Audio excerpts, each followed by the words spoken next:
Hi guys, welcome back to my channel. So today I'm just hopping on real quick to show a quick little project share. Wandy Sweets on Instagram posted she got the same design team package from Andy's store on AliExpress.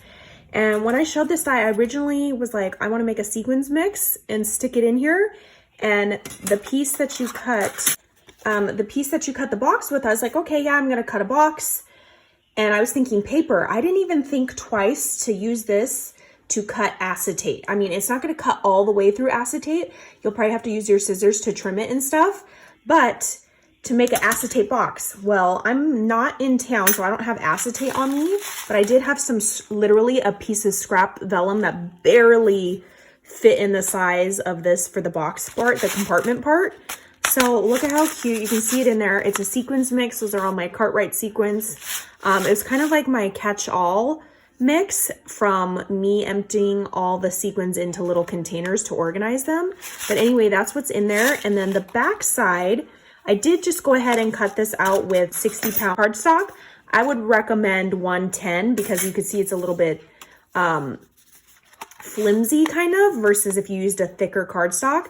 Basically what you get is you just pull this tab, rip it, and then they can get to the sequins mix inside this little pouch. But Wanda did an acetate version and she did pom-poms. I was like, oh my gosh. So this is the best I could get improvising instead of acetate, just vellum, because vellum does hold the shape, you know, versus trying to use like a clear scrapbook album protector. That's not going to work. It has to be something sturdy.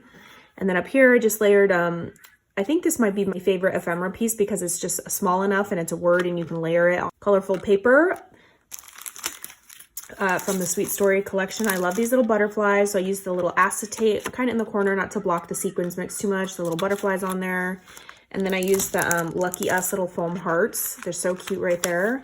And then some trim. This is from AliExpress. This is the one trim my husband picks out. I do want to do a video what my husband grabbed me from back in California. He just quick 10 minutes was like, hurry up, what do you want?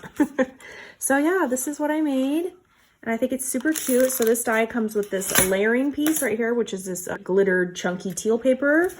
The back piece I would cut in 110. The front piece is going to be your color cardstock. I used a rainbow sheet from the My Sweet Story collection.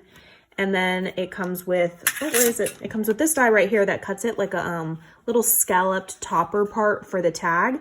And then it comes with the whole reinforcement. So yeah, fun little way to send sequins, pom-pom. You can stick candies in here, all sorts of stuff, you guys. The possibilities are endless with this one, and I agree with you, Wanda. This is going to be one of my favorite dies. All right, I will catch you guys on the next crafty video. Bye, guys.